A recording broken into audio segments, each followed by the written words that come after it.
Shalom, queridos alunos. Estou aqui para fazer aqui o nosso resumo do dia, resumo da aula que tivemos no hebraico. A gente pôde revisar aqui ah, as construções, as 7 construções que existem no hebraico, também ali onde acontece, né, na voz ativa, passiva, reflexiva, bem como ele está na parte simples, intensiva e causativa. Mas a gente também falou, revisando sobre os verbos fortes e verbos fracos, as características dos verbos fracos, que para diferenciar dos verbos fortes, que é as guturais, ou quando eles começam com iod, com nun, e também quando começam com Aleph ou terminam com Rei. Tem essas características, olhando para a raiz do verbo, que são as 3 consoantes, o que vem antes ou o que vem depois vai dizer para a gente se é um verbo fraco. Tem guturais, é um verbo fraco. Se começa com Aleph, com Yod ou com Nun, é um verbo fraco. Se termina com Rei, também é um verbo fraco. E o restante, fora isso, que é a regra, a maior parte da regra, é os verbos, né? São os verbos fortes, como a gente está conseguindo identificar. Também a gente lembrou o, que o cal, que é o construto cal, que é o que 68% dos verbos estão conjugados nessa forma. Isso ajuda bastante a gente, seja no passado, presente, no futuro. E por falar nisso, a gente reviu rapidamente sobre o presente, o passado e entramos aqui, no caso, na nossa parte do verbo, a conjugação no futuro, que é o chamado de imperfeito ou incompleto. Uma coisa também que a gente destacou antes de irmos aqui para o verbo no futuro é como que a gente nega, né, uma ação. É só colocar o lo na frente, né? É, que é um não, que quer dizer não em hebraico. Então, ani lomed ivrit, eu estudo em hebraico. Eu digo ani lo lomed ivrit, eu não estudo hebraico. Pronto, coloquei na negativa aí, né, a questão do verbo, ok? Assim, a gente viu também que olhando para o futuro, ah, você tem prefixos e sufixos. E realmente o futuro tem mais coisas para distingui-lo, né, dos outros tempos verbais. E isso realmente a gente vai perceber fácil quando a gente olhar os prefixos e os sufixos. E ainda assim, ainda você tem ali um rolo em vave, né, uma vogal longa antes da última consoante. Então, é uma característica forte do futuro, tá bem? Por exemplo, como que eu digo eu estudarei? Ani elmod. Como é que eu digo eu estudarei hebraico? Ani elmod ivrit. Né? Isso colocando para o futuro. Tu estudarás atá, Talmud, e assim vai, né, por diante.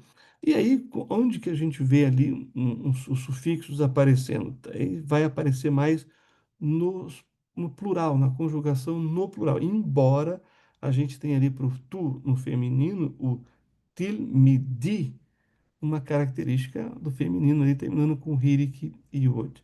Mas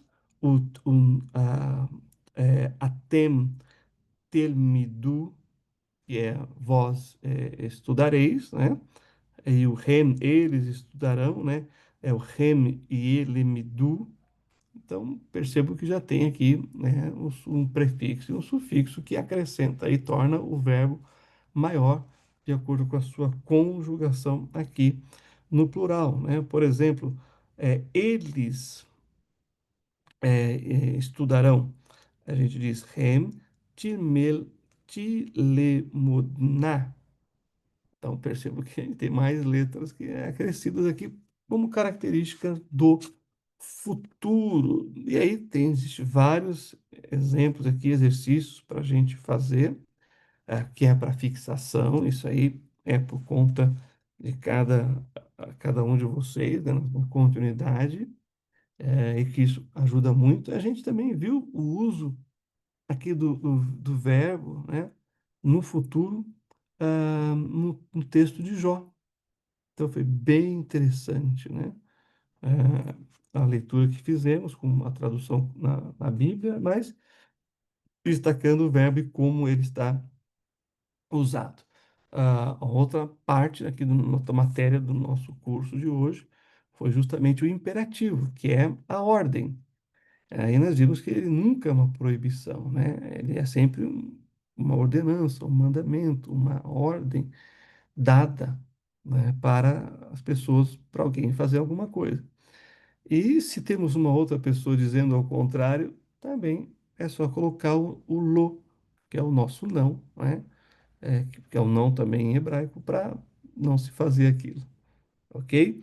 E aí, ele tem algo interessante, porque como ele é ordem, ele diminui, ele mantém as três letras consonantais dos verbos, né? Os verbos em hebraico são, na sua grande maioria, triconsonantal, né? Tem três consoantes, e aí, claro, as vogais que vêm junto, elas mudam justamente para mostrar se ela está no estado imperativo ou infinitivo, tá bom?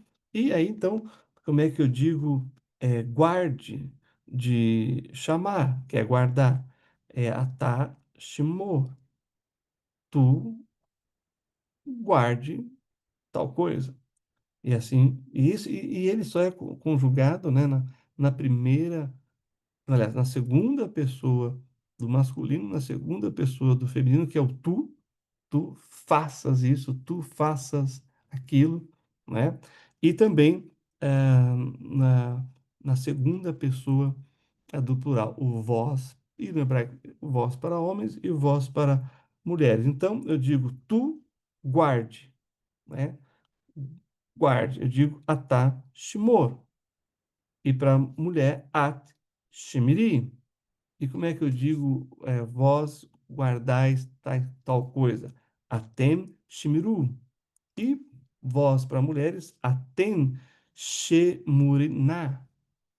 Então, é isso aí. A gente começou aqui também o infinitivo, mas achei melhor parar para pegar mais argumentos aqui de uma situação que eles colocaram aqui. Mas a gente pôde traduzir aí como é que ficam, né, os verbos no infinitivo. Mas tem o construto e tem o infinitivo no construto e o infinitivo no absoluto, que a gente vai voltar a falar sobre isso. Então, assim, encerramos, né, o nosso conteúdo de hoje. Na nossa próxima aula, então, a gente vai para as construções dos outros verbos. Aparece menos na Bíblia, mas aparece e a gente precisa saber como conjugar. Então, fica aí. Que o eterno Deus Israel abençoe ricamente a sua vida e até a nossa próxima aula. Shalom.